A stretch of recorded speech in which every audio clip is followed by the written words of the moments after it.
жүрөгүңдүн түбүнө терең бойлоо. Мен бир табышмак адаммын, аны да ойлоо.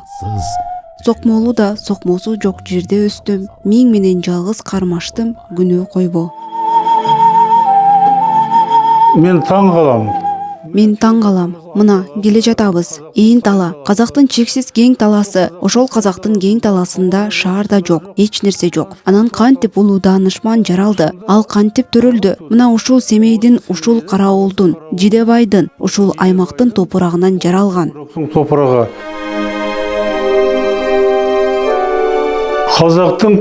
Казактын ыйык кара шаңырагы, Жидебай. Биз ошол Жидебайга башыбызды ийип келип отурабыз. Со Жидебайга басымызды ийип келип отурмуз. Хаким Абай жашаган жерде, өзүнүн досторун кабыл алган үйдө отуруп сүйлөп жатабыз. Бул чоң бакыт. Кабылдаган Абайдын жыты чыгып турат дебейбиз, бирок Абайдын колу тийген, жыты сиңген буюмдар жыйналып турат. Абайдын ээси чыгып турма дейбиз. Бир шама Абайдын колу тийген, ээси сиңген нерселер жыйналып тур.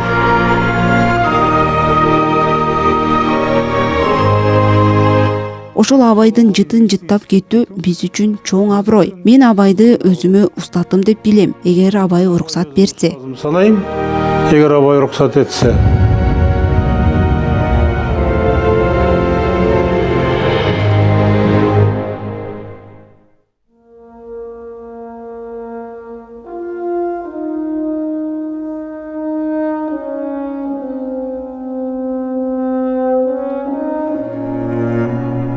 Абай өзү сыяктуу адамдар тууралуу 13 жаш. Абай өзү сыяктуу адамдар жөнүндө 13 жашында мындай деген. Физули, Шемси, Сайхали, Науаи, Сагди, Фирдауси, Хожа Хафиз, Бу Хамаси, Медет Берия, Шагри Фарият деп.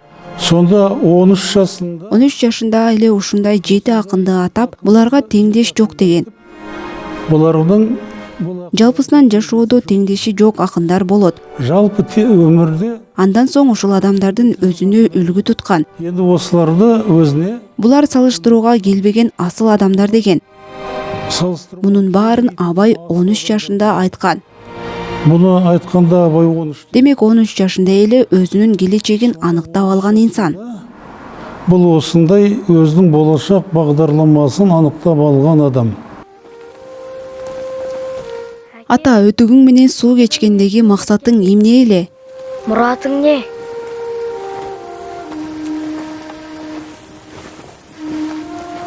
Мен Алаштын атын жетелеп келип, кермеге байладым, чечилгиз кылып.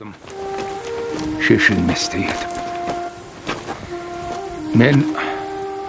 Мен Алаштын найзасын белге кыстырдым, алынгыз кылып. Анан ушул кууш үйдү асканын кырында курдум. Жораны салдым.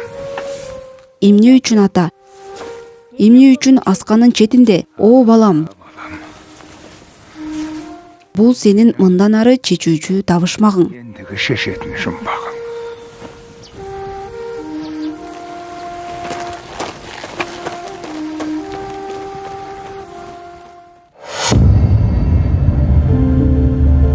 Biz Абайды ким деп түшүнүп жүрмүз? Биз Абайды ким деп түшүнүп жүрөбүз? Совет мезгилинде Абайды агартуучу, Абайды философ, гуманист дешкен. Бул Абайга берилген совет доорундагы эң жогорку баа болгон. Абай агартуучу катары көз карандысыздыкка чейин жетти. Мен 1994-жылы докторлук диссертациямды Абайдын дүйнө таанымындагы Алла жана адам болушу деген темада жактагам. Сонда маған бір отыр айтты. Ошондо айрымдар Абай философиядагы Алла менен адам болмушу деп айтсаңызчы дешкен. Мен жок дедим. Абайда философия жок. Абай философияны тааныган эмес. Деген Философия батыш европалык ой жүгүртүү системасы. Философияда дин жок. Философия атеисттик, материалисттик түшүнүк. Ошондуктан Абай философ эмес.